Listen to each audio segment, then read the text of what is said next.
Hi mga palangga, so magluto ta karon og balinghoy na kay nasira naman ni siya kung pila ka kuan. Magluto tag balinghoy ato ang parisan og kanang shells kinanginhas ko kagahapon na ang mga kuha nga kuan nasa tayo ha. Daghan tag kuha nga lato niya nasa tay mga shells. So mo sa netong unahon kay kani dugay man ni siya maluto. Nya ang shells dali ra kay na siya maluto mga palangga, diba? Yan. So ato na siyang panitan, no. Yan.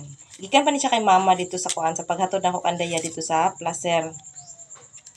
Naghatod nako, nya ingon si mama nga kuan raw kuno kanang dagko na og unod ang yahang balinghoy.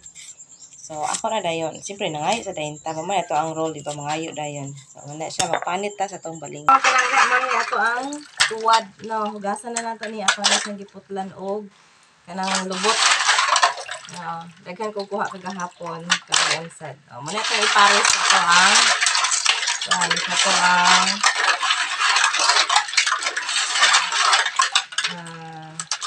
balinghoy. Tapos ang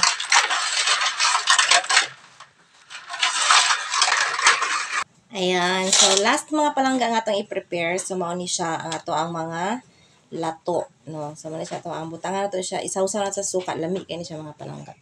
Diba? So, dako na kayo nga tipid. No? Kung hibaw ka manguhaan ni. Yung mukaon sa kaani. So, dili man tanan mukaon. Pero ang kadaghanan mukaon man ginani. Diba? So, mauni ito ang pamahaw for today's mini vlog. Iyan. So, atong daghanon kay lami man siya mga palangga niya. Ganahan kay ako ang bata niya si kuya. Si kuya man lang ani wala man si Daya.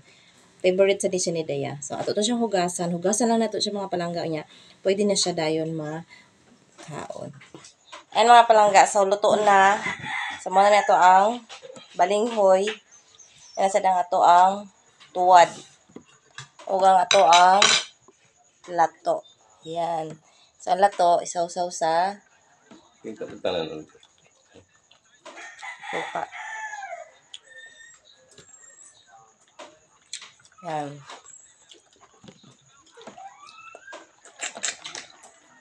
Baba, Ming.